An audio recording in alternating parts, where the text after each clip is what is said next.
fucking lioness.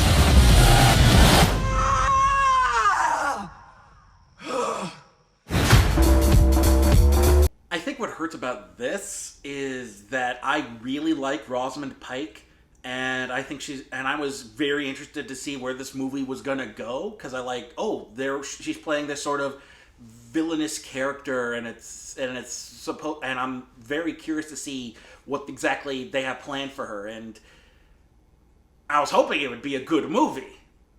I would have even accepted an average movie, but that's not what we got. Here's the thing about writing reprehensible characters. It's not that people should avoid doing it.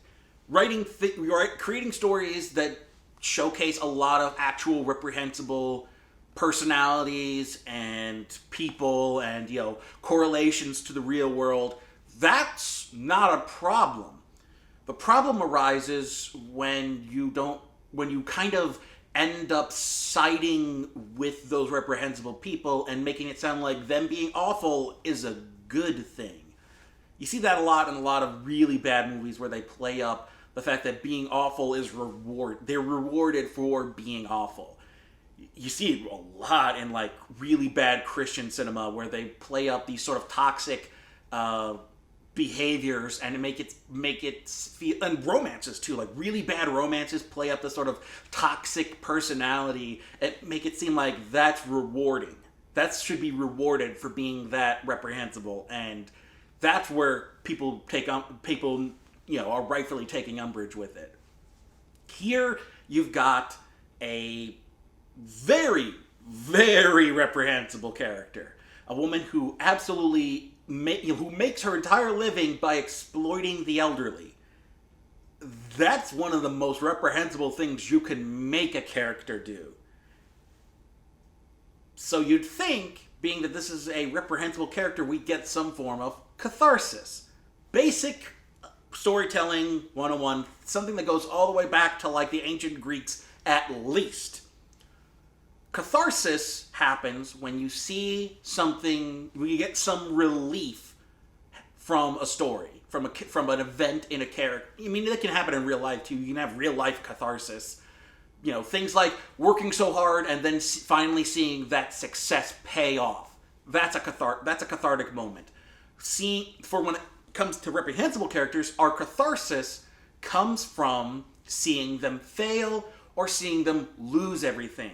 Seeing their bad behavior be punished in some regard, either by them failing at what their goals are, or by them losing everything else so that they could reach their goals, and them being left with nothing. That's how you deal with these reprehensible characters. You make us feel this form of catharsis by showing us that they are punished in some way, not like legally punished, but like cosmically punished. Seeing them lose everything in one way or another. That's how you deal with these characters. That was the whole point of Breaking Bad. That's what it all led up to, was this cathartic moment of seeing every action that Walter White took come back to bite him in some way. You see that catharsis by seeing this reprehensible character, plus the journey that he became more reprehensible as the show went on. So you see this man become more reprehensible, become more awful, and then he gets his comeuppance.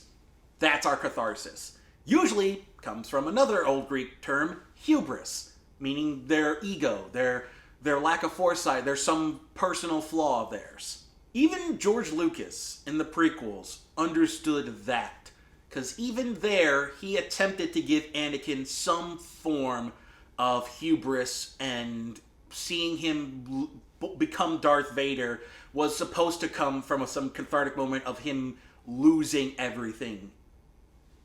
Even Lucas, even though he couldn't execute it well, he understood that that's how you write these kinds of characters. For some reason, this movie decided, nah, they should be rewarded for being awful. Because everything is awful. Everything sucks in this movie's universe. Because not only is this woman reprehensible for the way she exploits the elderly. But when it finally comes down to her getting her comeuppance, she doesn't even get that. She doesn't really get any comeuppance. She loses like one doctor and one apartment. That's it. Maybe a car. But she doesn't lose her love interest. She doesn't lose her fortune. She doesn't lose her reputation. She maintains all of that because she's a girl boss. I am not the right channel to delve into that sort of trope, that sort of character type in depth. I will say this much. You can make that work in a story. You can make the whole theming of a woman finding empowerment through, corporate ladder climbing, I guess you want to call it. I don't know, whatever the equivalents are, but her standing up to sexism at executive levels and her overcoming these obstacles in her way. Yeah, that kind of story, that's fine. I have no issues with that. But this movie is trying to paint a woman who exploits the elderly and takes on some ex-Russian mobsters when she kidnaps their mom, the leader's mom, as her being a tough, take no prisoners girl boss.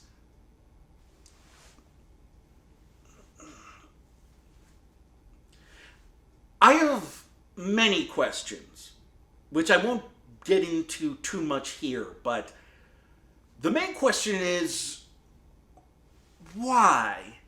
Why was this your decision for this character? Why, instead of the much more obvious, cathartic, collapsing empire, Pyrrhic victory sort of story, why instead did you make it about girl boss takes on the mob to keep exploiting the elderly? Like, it would be one thing if it was like she was offering security, insurance, something that would cut into the mob's, bottom line, and she was taking on the mob. That's not an issue.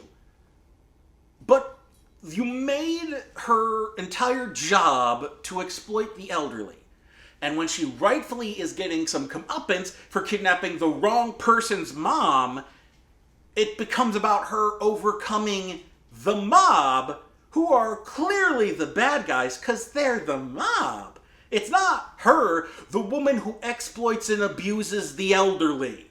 I think what makes it even worse is that she is given such Brand X Aaron Sorkin grade dialogue to speak.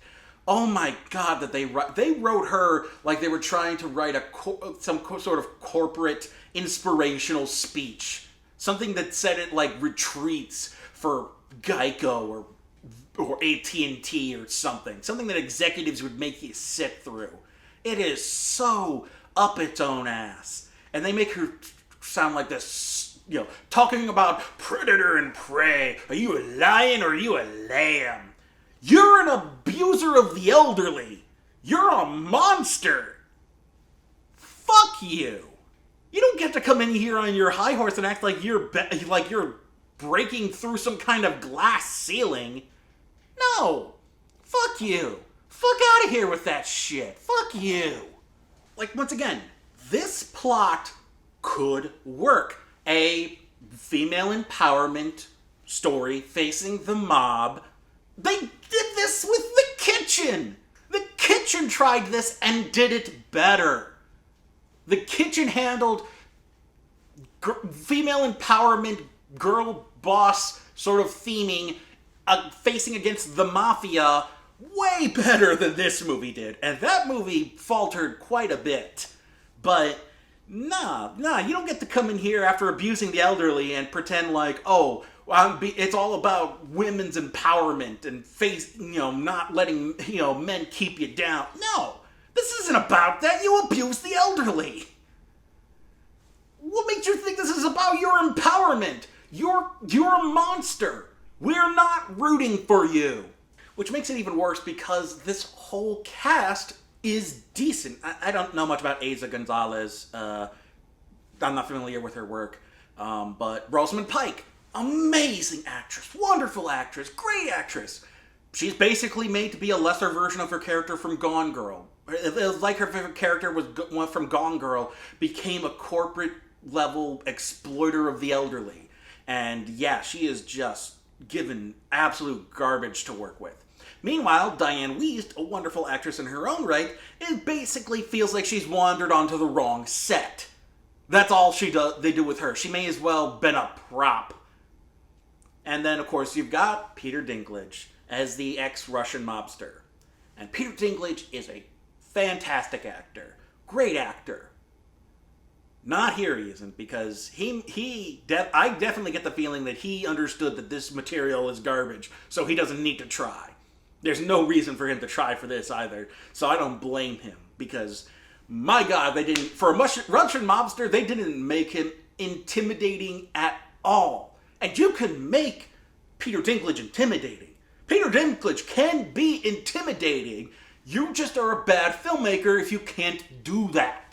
If you can't make Peter Dinklage intimidating as an ex-Russian mobster taking on this abuser of the elderly, then you have failed. You have failed as a storyteller and a filmmaker. Wow, have you failed. I'll say this much. People may rate this worse than music because it is that awful. I mean, we're talking like very close.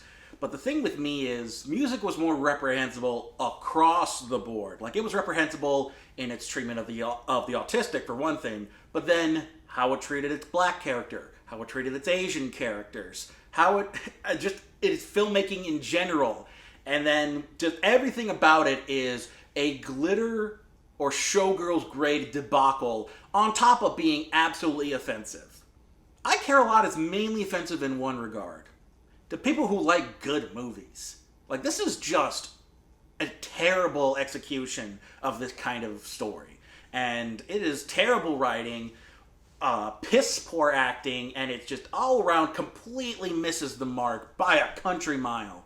So yeah, this whole endeavor was a waste. So it's not as bad as music, but yeah, this is gonna be the bottom of a lot of people's 2021 movie list, because my God, you may as well have not even tried. Did want to make a quick amendment to my I Care a Lot review. I still didn't like it, but as time has gone on over this past week, I have eased up on my visceral hatred for it. And especially after watching Kenny JD's video on it, which I'll leave in the link in the description below.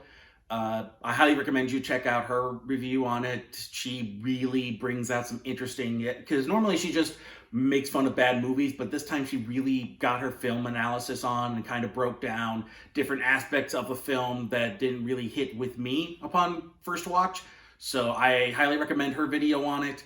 And it probably won't end up on my least favorite of the year list, but I probably also won't go back and rewatch it anytime soon. So yeah, I Care a Lot. I'm easing up on. There's far bigger fish to fry. We'll get to one of them in a bit, but yeah, I Care a Lot, not as bad as I made it out to be. I just had a bad reaction to it upon first watching.